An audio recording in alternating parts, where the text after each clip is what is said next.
Assalamualaikum warahmatullahi wabarakatuh. Selamat bertemu kembali anak-anak kelas 7.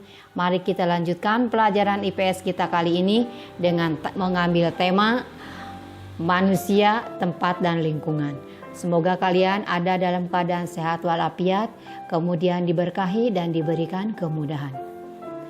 Pada materi kita kali ini adalah bab pertama dari pelajaran IPS kita, yaitu hubungan antara manusia, tempat, dan lingkungan.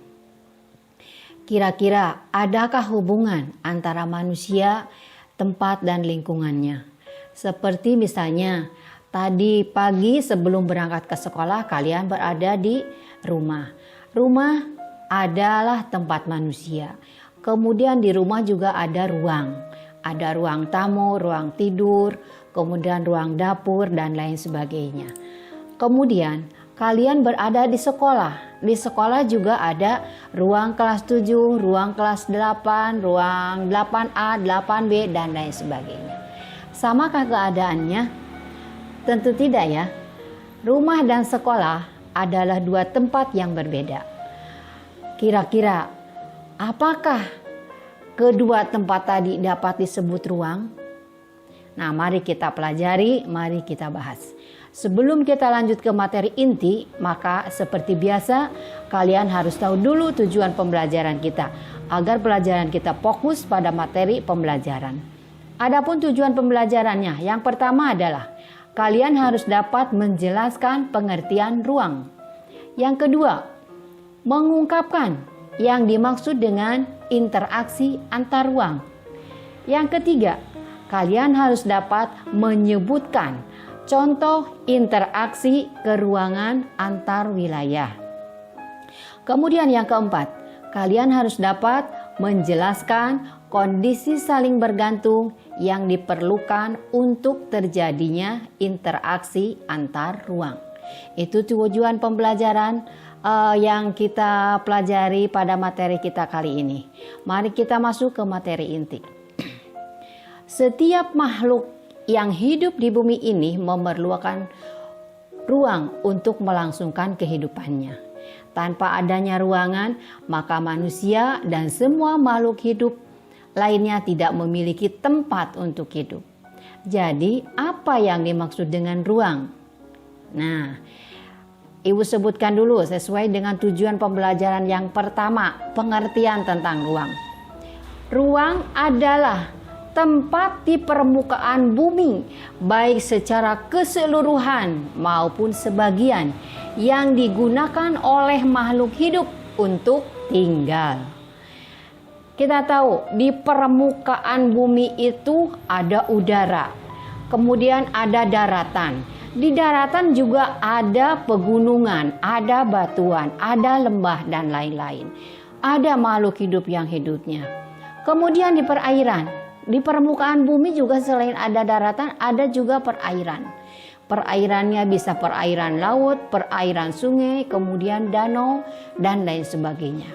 Kemudian di permukaan bumi juga ada lapisan atmosfer, di mana atmosfer itu adalah lapisan yang mengelilingi bumi. Itu adalah termasuk ruang. Nah, kemudian tanah. Permukaan bumi ada tanah, kemudian ke bawah-bawahnya juga ada lapisan-lapisan tanah. Itu juga ruang. Kemudian, Ibu ulangi, ruang adalah tempat di permukaan bumi baik secara keseluruhan maupun sebagian yang digunakan oleh makhluk hidup untuk tinggal. Kita ingat makhluk hidup ada 3 jenis, yaitu manusia, hewan, dan tumbuhan. Kebanyakan manusia hidup di daratan.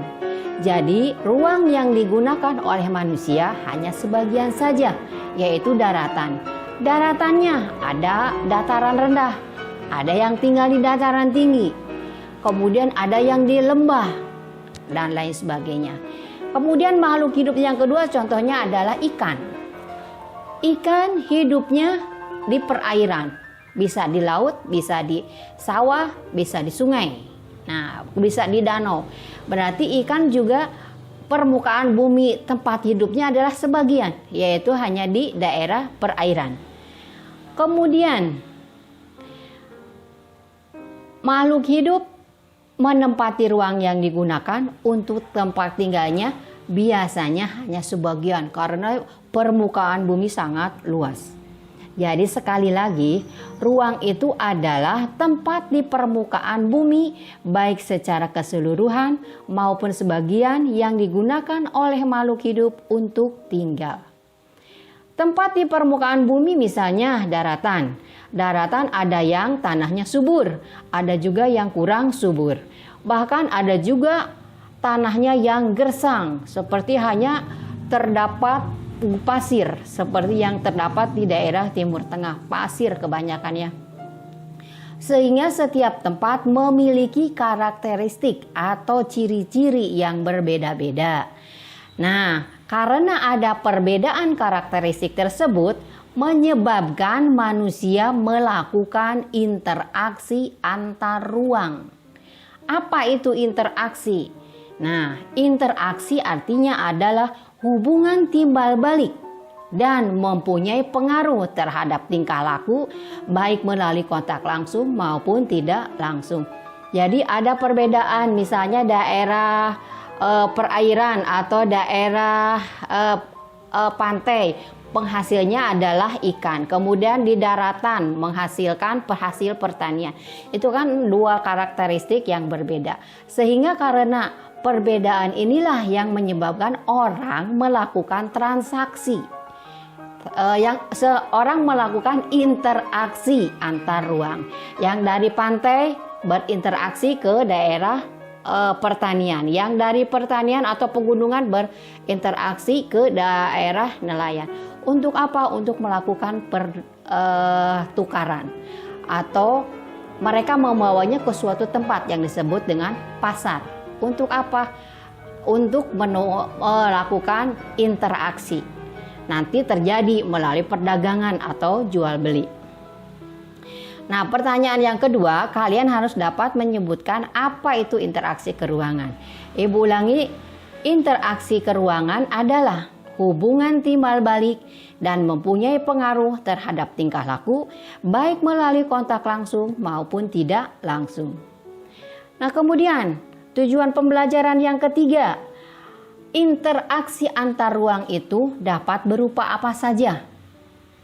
Nah, jawabannya dapat berupa pergerakan orang. Nah, jadi orang yang melakukan pergerakan dari satu tempat ke tempat lainnya atau dari daerah asal ke daerah tujuan. Contoh, kalian berangkat dari rumah ke sekolah.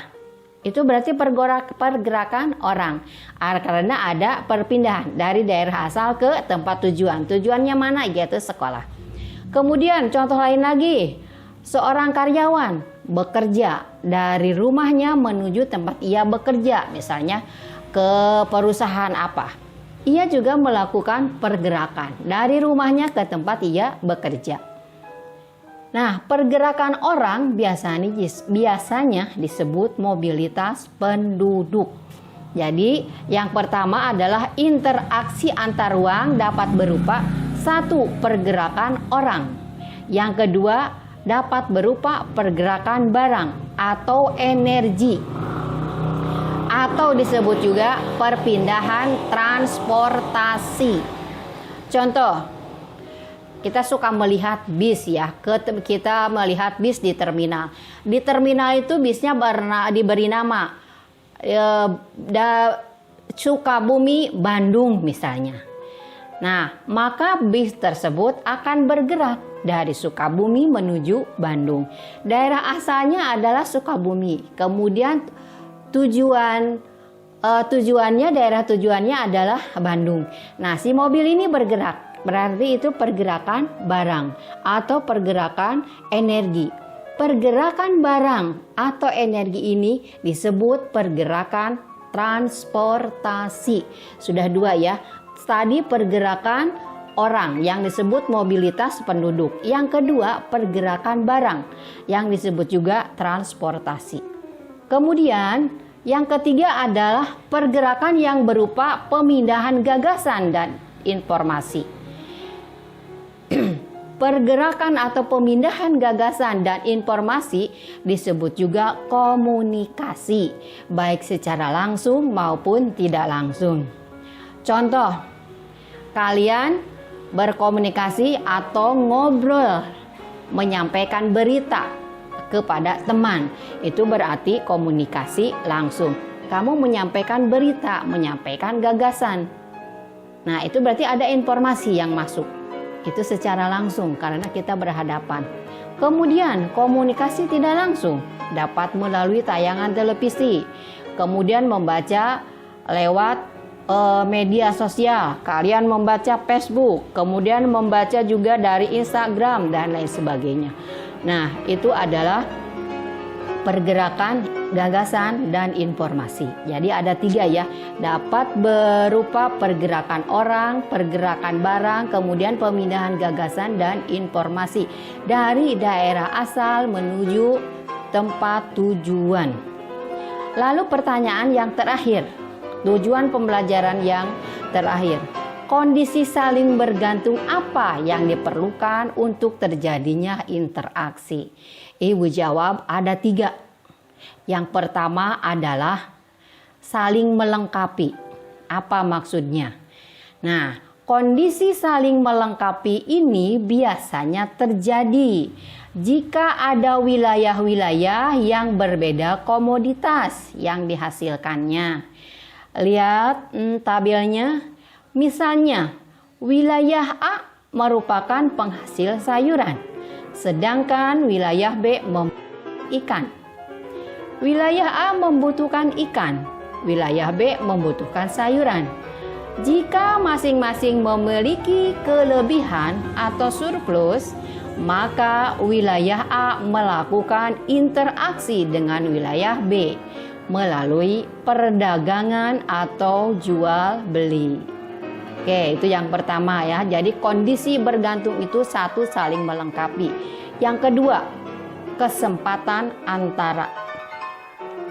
Apa maksudnya? Kesempatan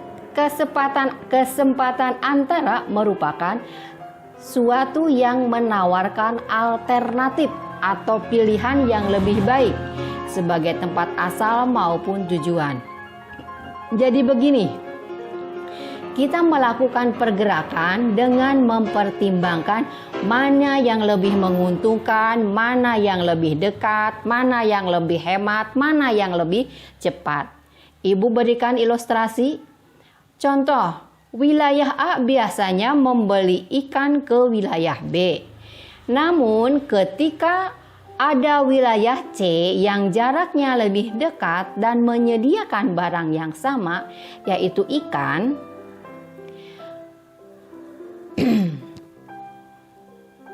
dengan alasan ongkos lebih murah, jarak lebih dekat, waktu lebih hemat, kemudian interaksi antara wilayah A dengan wilayah B akan melemah atau kurang ramai interaksinya.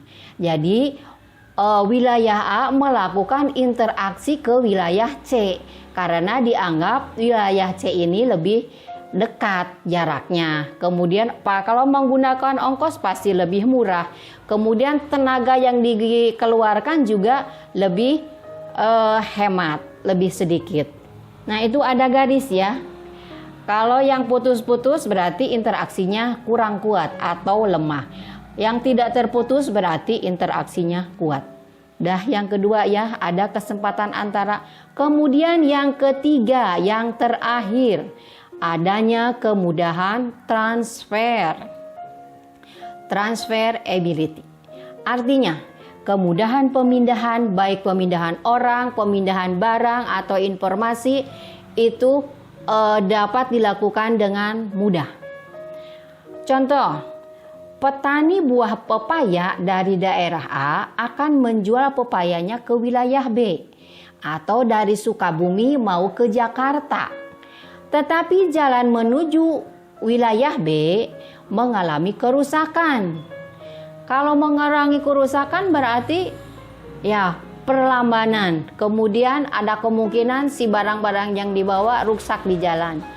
Sehingga tidak bisa dilalui jalan yang rusak. Akibatnya, petani tersebut tidak jadi menjual buah pepayanya ke wilayah B atau ke Jakarta. Petani pasti mencari wilayah yang jalannya bagus, kemudian lokasinya lebih dekat dengan Sukabumi. Oke, itu jadi kemudahan transfer. Demikian materi yang dapat Ibu sampaikan mengenai ruang dan lain-lainnya. Semoga kalian paham. Mari kita masuk ke sesi evaluasi. Evaluasi harus sama dengan tujuan pembelajaran. Oke, tujuan pembelajaran yang pertama adalah jelaskan pengertian ruang. Kedua, apa yang dimaksud dengan interaksi antar ruang? 3. Sebutkan contoh interaksi keruangan antar wilayah. 4. Jelaskan kondisi saling bergantung yang diperlukan untuk terjadinya interaksi antar ruang. Demikian evaluasi yang harus kalian jawab. Untuk materi selanjutnya kita akan membahas tentang peta dan komponen-komponen peta. Demikian materi yang dapat Ibu sampaikan pada pertemuan kita kali ini. Semoga bermanfaat, semoga pengetahuan dan wawasan kalian semakin bertambah. Ibu akhiri, wabillahi taufiq wal hidayah. Wassalamualaikum warahmatullahi wabarakatuh.